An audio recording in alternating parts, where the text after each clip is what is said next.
नमस्कार दोस्तों, मैं हूं मिस्टर वीरान। आप सुन रहे हैं हॉरर कहानी ओ भी मेरी जुबानी। दोस्तों, आज फिर से एक भूतिया हॉस्टल की रोमांचक और खौफनाक डरावनी कहानी में आपका बहुत बहुत स्वागत है।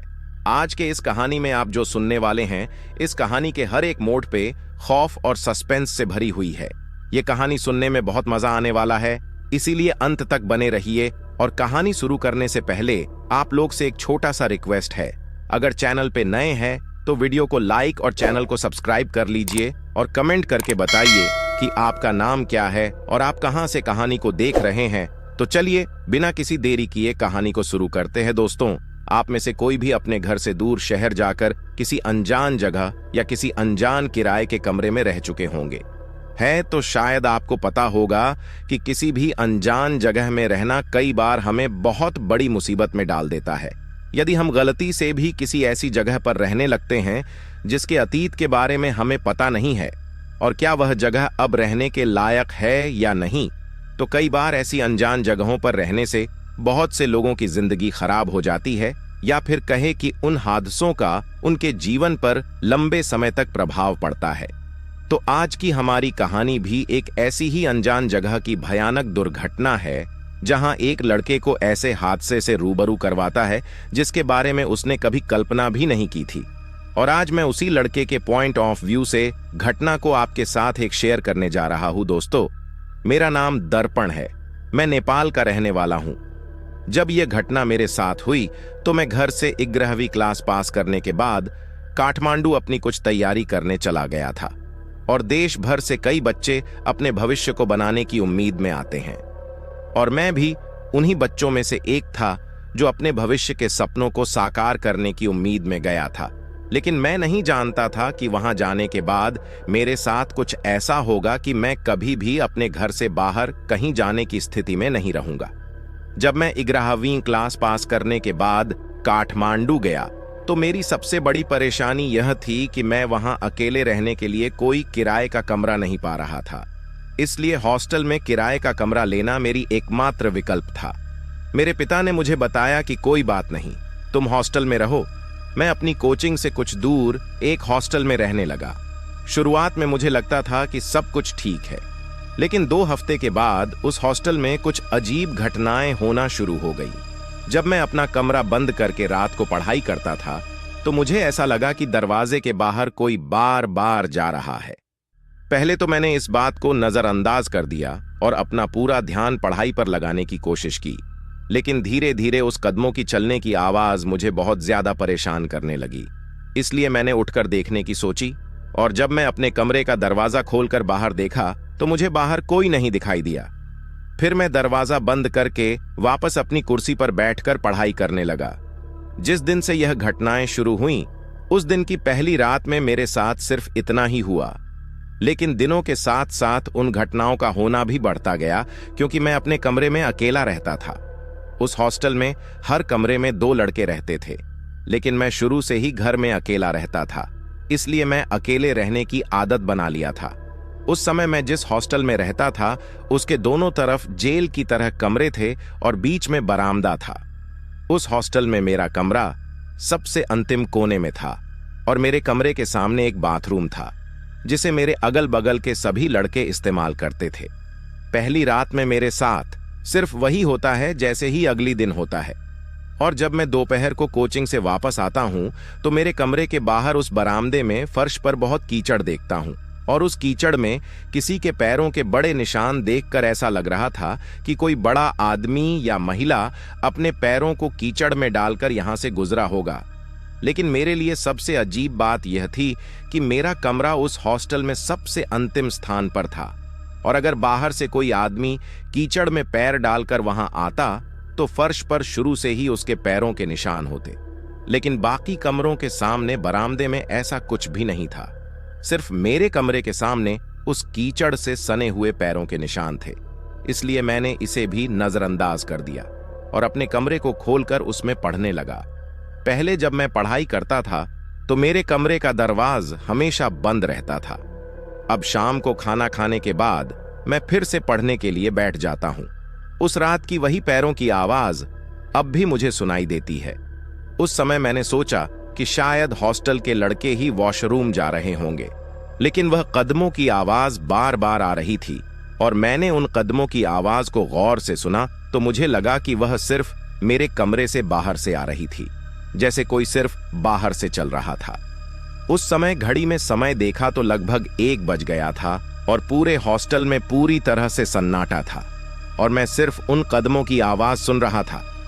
तभी मैंने सोचा कि इतनी रात को मेरे कमरे के बाहर बार बार कौन घूम रहा था, और इस बार मैंने फैसला किया कि मैं आराम से कमरे का दरवाजा नहीं खोलूंगा बल्कि झट से खोलूंगा।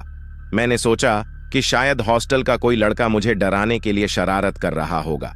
फिर मैं दबे कदमों से अपने बिस्तर से उठा और मेरे कमरे के दरवाजे के पास जाकर खड़ा हो गया। जैसे ही उन कदमों की आवाज मुझे बिल्कुल मेरे कमरे के दरवाजे के सामने सुनाई देती है, मैं अचानक से दरवाजा खोलता हूं और जो कुछ मैं देखता हूं उसे देखकर मेरी हालत ही खराब हो जाती है। मैंने क्या देखा यह समझ नहीं आता और अब मैं डर के 7वें आसमान पर था, लेकिन मैं चाहता था कि मैं अपने कमरे के दरवाजे को बंद करके उस चीज को नहीं देखूं। मैं अपने हाथ से दरवाजे को बंद करना चाहता था, लेकिन मेरा हाथ बिल्कुल भी नहीं चल रहा था, यहां तक कि मेरा शरीर का कोई भी हिस्सा नहीं हिल रहा था। मैं वहीं जम गया था। अब मैं आंखें फाड़ फाड़ कर जो कोई खड़ा था उसे देख रहा था, और यकीन मानो अगर कोई भी व्यक्ति ऐसी स्थिति में ऐसी चीज को देखता तो उसे हार्ट अटैक आ जाएगा और वही मर जाएगा। क्योंकि जब मैंने अपने कमरे का दरवाजा अचानक से खोला तो मुझे एक औरत दिखाई दी जो साड़ी पहनी थी, लेकिन उसकी साड़ी थोड़ी ऊपर उठी हुई थी, यानी सामान्य महिलाओं की साड़े। कुछ समझ में नहीं आ रहा था कि यह इंसान के पैर हैं या जानवर के, क्योंकि उसके पैर बुरी तरह टूटे हुए थे। जब मैंने उसके चेहरे की ओर देखा तो उसका चेहरा इतना डरावना था कि किसी भी व्यक्ति को उल्टी हो जाएगी, क्योंकि उसका चेहरा पूरी तरह से फूटा हुआ था, जैसे किसी ने उसे किसी भारी चीज से कुचल दिया हो। उसके पैरों के नाखून उसके पैरों की उंगलियों से भी लंबे थे। इसके अलावा उसके सिर के बाल एक दूसरे में उलझे हुए थे और उसके मुंह के दांत जबड़े से बहुत बाहर निकले हुए थे। अब आप कल्पना कीजिए कि वह दृश्य मेरे लिए कितना भयानक रहा होगा। तब वह महिला मुझे बताती है कि तुम ही लोगों ने मुझे मारा था और आज मैं तुम लोगों से अपनी मौत का बदला लेकर रहूंगी। तुम लोगों ने मुझे मारते वक्त मेरे पूरे परिवार की जिंदगी को बर्बाद कर दिया, साथ ही मेरे छोटे छोटे बच्चों को कौन संभालेगा। अब मैं तुम लोगों को बर्बाद करने के लिए वापस आया हूं और तुमसे उसी तरह बदला लूंगा जिस तरह तुम लोगों ने मुझे मारा था। जब वह महिला मुझे यह बता रही थी, उसके मुंह से खून निकल रहा था और उसके होठों से मांस के चीथर नीचे फर्श पर गिरते जा रहे थे। वह औरत मुझे बोलते हुए अजीब तरीके से गुर्रा रही थी और उसे देखकर मुझे लगा कि यह कोई इंसान नहीं है बल्कि कोई चुड़ैल या डायन है, और शायद इसके साथ यही कुछ हुआ होगा जब यह मुझे बता रही थी कि यह मुझे मार डालेगी। मैं बहुत कुछ कहना चाहता था, लेकिन मेरी आवाज नहीं निकल रही थी। मैं जोर से चिल्लाना चाहता था, लेकिन नहीं कर पा रहा था, क्योंकि मुझे लगता था कि यह औरत जल्द ही मुझे मार डालेगी। और जैसा मैंने सोचा था मेरे साथ हुआ भी बिल्कुल वैसा ही। वह औरत धीरे धीरे मेरी ओर बढ़ने लगी और मेरी ओर बढ़ते हुए अचानक मेरा गला पकड़ लिया और मेरे कंधों पर बैठ गई, जिससे मैं धड़ाम से फर्श पर गिर गया।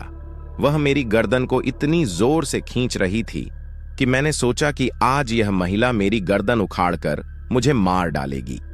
लेकिन फर्श पर गिरने की इतनी तेज आवाज है कि मेरे बगल के कमरे से 2 या 3 लड़के उठकर वहां आते हैं, और जब वह वहां आते हैं तो वह देखते हैं कि मैं फर्श पर गिरा हुआ हूं और अपनी गर्दन दोनों हाथों से पकड़ रहा हूं, क्योंकि उन्हें मेरे अलावा पूरे कमरे में कोई भी नहीं दिखाई देता था। फिर वह मेरे पास आकर मुझसे पूछते हैं कि क्या हुआ, तुम्हें फर्श पर क्यों पड़ा हुआ है और तुम ऐसी क्या हरकतें कर रहे हो, कहीं आपको मिर्गी तो नहीं आता। जब मैं उन लोगों को मेरे साथ हुई घटना बताता हूं तो वे हंसने लगते हैं और मुझे बताते हैं कि आप अकेले कमरे में रहते हैं, इसलिए आपको डर लग रहा है। इतना कहकर वे अपने अपने कमरों में चले जाते हैं। उसके बाद मैंने वह रात अकेले गुजारी और मैंने दूसरे दिन सुबह उठते ही हॉस्टल के मालिक को उस घटना के बारे में बताया। लेकिन जैसे ही मैंने हॉस्टल के मालिक को उस घटना के बारे में बताया, मुझे लगा कि वह कुछ अजीब सा बदल गया था और वह मुझे बताया कि शायद तुम डर गया था क्योंकि आप कमरे में अकेले रहते थे। ऐसा कुछ भी हमारे हॉस्टल में नहीं है। जब वह मुझे यह सब बता रहा था, मैं उसके हाव भाव को देखकर समझ गया कि यह आदमी मुझसे कुछ छिपा रहा है और झूठ बोल रहा है, क्योंकि वह मुझे बता रहा था कि ऐसा कुछ भी नहीं है और यह सिर्फ तुम्हारे मन का वहम है। मैं यह कहते हुए बहुत हड़बड़ा गया था। उस दिन भी मैं कोचिंग चला गया जैसे उसका झूठ पकड़ा गया हो, लेकिन मैं कोचिंग में भी ध्यान नहीं देता और पिछली रात मेरे साथ हुई घटना बार बार मेरे मन में घूमती रहती है। मुझे समझ नहीं आ रहा था कि आखिर वह औरत कौन थी और वह मुझे ऐसा क्यों कह रही थी कि मैं तुमसे अपनी मौत का बदला लेकर रहूंगी। बाद में मैंने सोचा कि क्या मुझे मेरे साथ हुई घटना के बारे में अपने घर वालों को फोन करके बताना चाहिए।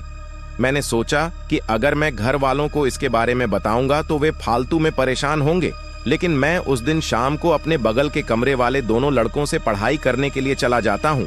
लगभग 1 बजे तक पढ़ाई करने के बाद वे मुझसे कहते हैं कि देख भाई, हम अब सो रहे हैं, सुबह जल्दी उठकर कोचिंग जाना चाहिए, अब तुम भी अपने कमरे में जाकर सो जाओ। तो मैं उनसे कहता हूं कि मैं अपने कमरे में जाकर कससे सो सकता हूं। रात में जो कुछ हुआ उसके बाद मुझे उस कमरे में एक क्षण नहीं रहना चाहिए। मैं उस कमरे में जाते ही बहुत डर लगता है। बाद में वह लड़का मुझसे कहता है कि ऐसा कुछ भी नहीं था, शायद वह सिर्फ तुम्हारे मन का वहम था। रात भर अपने कमरे में सो जाओ। अगर आज भी तुम्हारे साथ ऐसा कुछ होता है तो फिर यह सोचना कि कल रात जो कुछ भी तुम्हारे साथ हुआ था वह सिर्फ तुम्हारे मन का वहम था। तभी मैं उन लोगों की बात मानकर अपने कमरे में आता हूं और चुपचाप जाकर सो जाता हूं। उन दिनों बहुत गर्मी थी और रात को सोते समय मुझे बहुत गर्मी लगती थी, इसलिए मैंने सोचा कि उठकर कमरे की खिड़की को खोल देना चाहिए, इससे बाहर की ठंडी हवा आएगी, इसलिए मुझे बहुत गर्मी नहीं लगेगी। उस समय तक हॉस्टल के मालिक ने कमरों में पंखा नहीं लगाए थे, हालांकि हमने उसे 2 बार कहा था कि जल्द ही 1-2 हफ्तों में लगा दिए जाएंगे और अब इतनी गर्मी भी नहीं है, तो तुम लोग कुछ दिन काम चलाओ। इसलिए हम लोग रात को सोते वक्त कमरे में बहुत गर्मी लगती थी। तभी मैं उठकर खिड़की को खोलने का विचार किया और अब मैं उठकर खिड़की को खोलता हूं और जब मैं खिड़की को खोलता हूं तो सामने एक बड़ा सा ग्राउंड दिखाई देता है और जब मैं खिड़की को खोलता हूं तो मुझे वही औरत फिर से दिखाई देती है जो मुझे अपनी ओर आने का संकेत दे रही थी और उसे फिर से देखकर मैं बहुत डर जाता हूं। लेकिन इस बार वह मुझसे काफी दूर ग्राउंड में खड़ी हुई मुझे दिखाई देती है। मैं भागकर अपने बगल वाले कमरे में उन लड़कों के पास जाता हूं और उनसे कहता हूं कि भाई मुझे जल्दी मेरे साथ चलो। वे मुझे बताते हैं कि मुझे सुबह उठकर कोचिंग भी जाना है, इसीलिए मेरे को सोने दे। तो मैं उनसे कहता हूं कि एक बार तुम चलो तो मुझे तुम्हें कुछ दिखाना है। तब वह दोनों लड़के मेरे साथ मेरे कमरे में आते हैं और मैं उन्हें उस खिड़की के पास ले जाता हूं और उन्हें उस ग्राउंड में देखने के लिए कहता हूं। तभी वह उस ग्राउंड की खिड़की से दोनों ओर देखकर मुझे बताता है कि क्या हुआ। कुछ भी नहीं है, पूरी खाली है ग्राउंड। बाद में खिड़की से झांक कर ग्राउंड में देखता हूं, लेकिन उस समय मुझे वहां कुछ भी नहीं दिखाई देता। फिर वह दोनों लड़के मुझसे कहते हैं कि भाई अब हमें परेशान मत करना, हमें सुबह कोचिंग जाना है। मुझे बताकर वे अपने कमरों में जाकर सो जाते हैं। अब मेरा डर इतना बढ़ गया था कि मैं गर्मी से मर जाऊंगा, लेकिन खिड़की नहीं खोलूंगा। और फिर मैंने अपने कमरे के दरवाजे और खिड़की दोनों को बंद कर दिया और बिस्तर पर लेटा हुआ था। मुझे डर से नींद नहीं आ रही थी। जब मैं बिस्तर पर लेटा हुआ था कि मुझे दरवाजे पर किसी के खटखटाने की आवाज सुनाई दी। मुझे लगता है कि बाहर से कोई मेरे दरवाजे को खटखटा रहा है और मैं कुछ देर तक कोई जवाब नहीं देता, लेकिन कुछ देर बाद दरवाजे खटखटाने की आवाज बहुत तेज होती है। अब जो कोई बाहर था वह मेरे दरवाजे को बहुत जोर से खटखटा रहा था। मैंने हिम्मत करके एक बार आवाज लगाई कि कौन बाहर खटखटा रहा है, लेकिन कोई आवाज नहीं आई।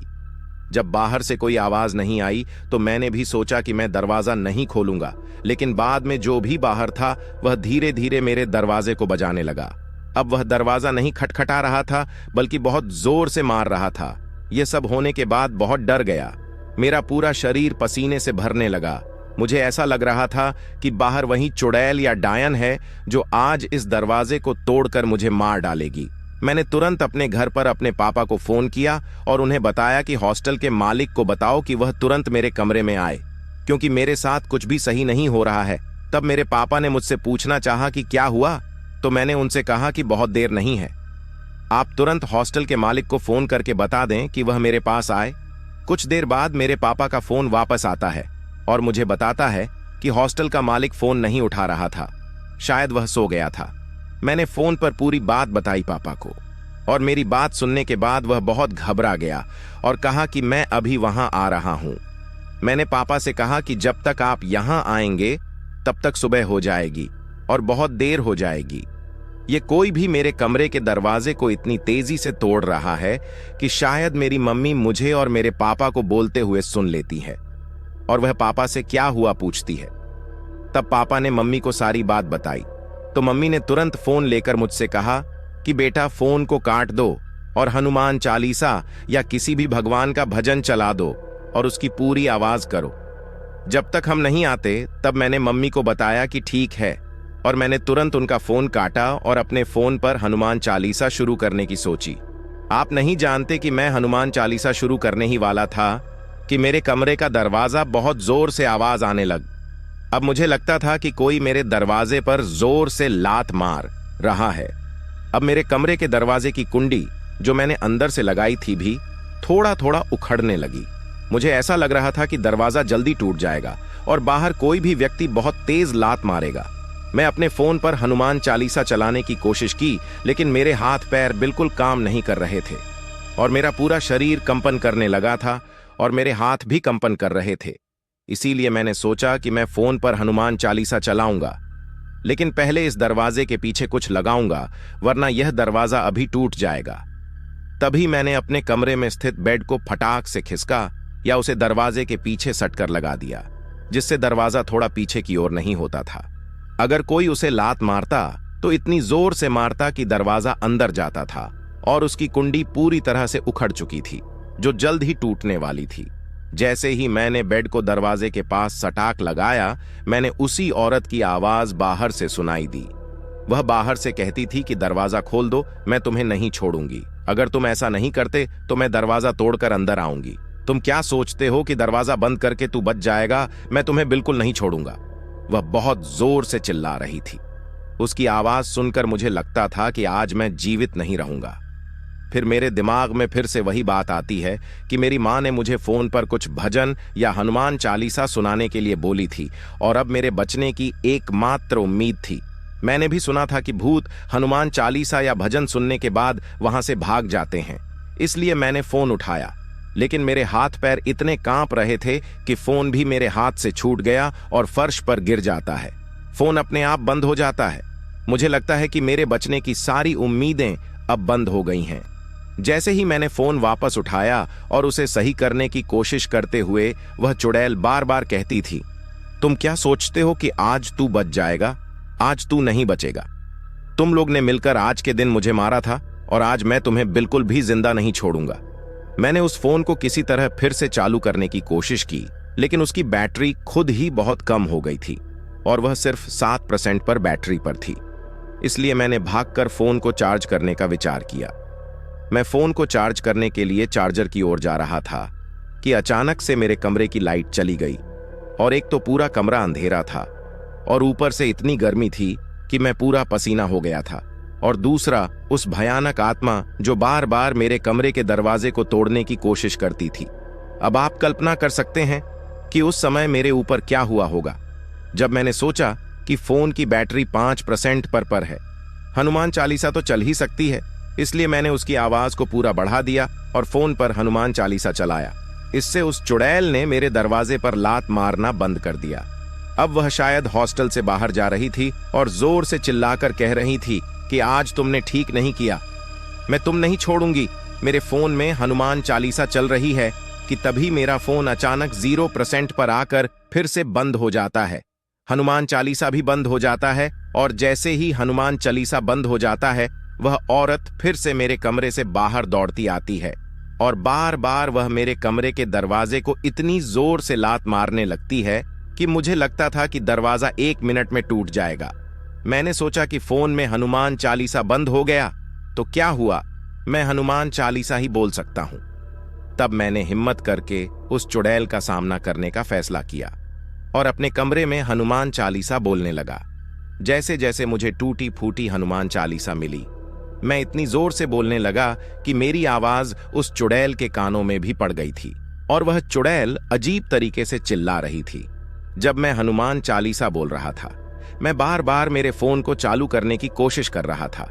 तभी अचानक मेरे फोन चालू हुआ और जब मैं फोन को फिर से चालू करता हूं तो मैं चौंक जाता हूं कि मेरे फोन की बैटरी स्वचालित रूप से पूरी तरह से चार्ज हो गई है।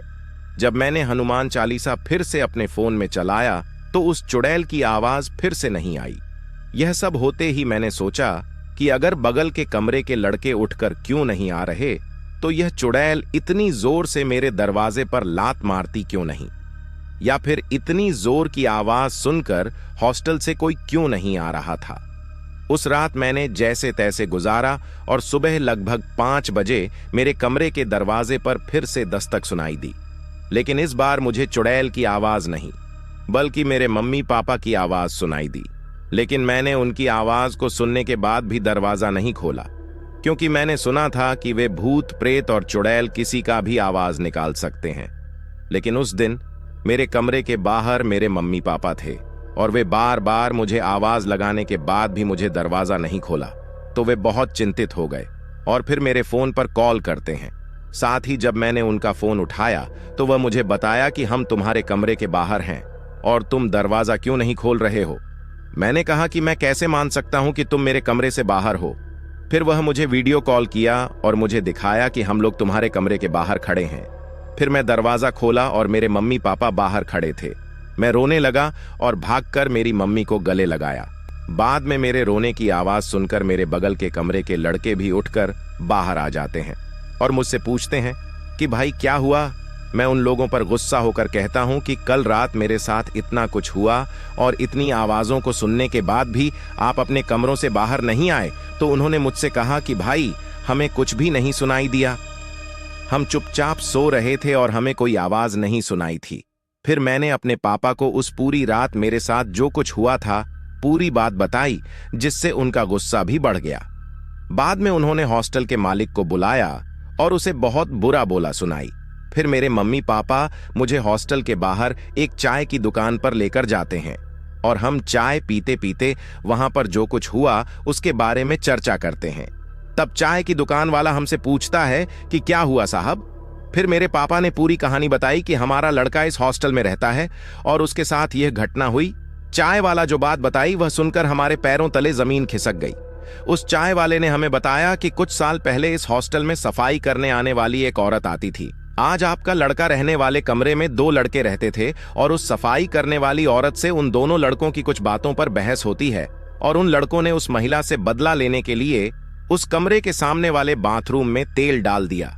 जब वह वहां सफाई करने आती है तो उसका पैर फिसल जाता है और वह सर के बल नीचे फर्श पर गिर जाती है, जहां वह मर जाती है। तब से उस महिला की आत्मा उस हॉस्टल में घूमती रहती है और कोने वाले का कमरे में रहने वाले किसी भी व्यक्ति से अपनी मौत का बदला लेने की सोचती है। यह सुनने के बाद मेरे पिता का गुस्सा 7वें आसमान पर चढ़ गया। उसे लगता था कि उस कमरे में रहने वाले किसी भी व्यक्ति ने उसे मारा था और वह उस हॉस्टल के मालिक के पास जाकर उसको पूरी तरह से बताता है और हमने उस कमरे को खाली कर दिया। हालांकि मैंने अपने घर वालों से कहा था कि मुझे घर पर रहकर पढ़ाई करनी है, मैं घर से बाहर रहना नहीं चाहता। और उसी दिन हम सारा सामान लेकर घर आ गए। लेकिन घर आने के बाद भी मैं बीमार पड़ गया। कुछ लोगों ने मम्मी पापा को बताया कि उस महिला की आत्मा अभी भी मेरे ऊपर काम कर रही है और फिर मुझ पर कई दिनों तक इलाज करवाया गया। बाद में मैं थोड़ा ठीक हो जाता हूं। जब मैंने कुछ दिनों बाद उस हॉस्टल के लड़कों से फोन पर बात की तो उन्होंने मुझे बताया कि मेरे आने के बाद वे भी बहुत डर गए थे और इसलिए धीरे धीरे सभी लड़कों ने हॉस्टल छोड़ दिया था और अब शायद हॉस्टल बंद हो गया है। तो दोस्तों, यह थी हमारी आज की कहानी आपको कैसी लगी कमेंट बॉक्स में कमेंट करके जरूर बताना। फिलहाल चलता हूं, बस आप अपना और अपने परिवार का ख्याल रखें और अगर अभी तक भी चैनल को सब्सक्राइब नहीं किया है तो कृपया करके चैनल को सब्सक्राइब कर लीजिए। आपका यह छोटा सा सहयोग हमें आपके लिए ऐसी ही कहानियां लाने के लिए प्रोत्साहित करती है। तो धन्यवाद दोस्तों, थैंक्स फॉर वॉचिंग वीडियो।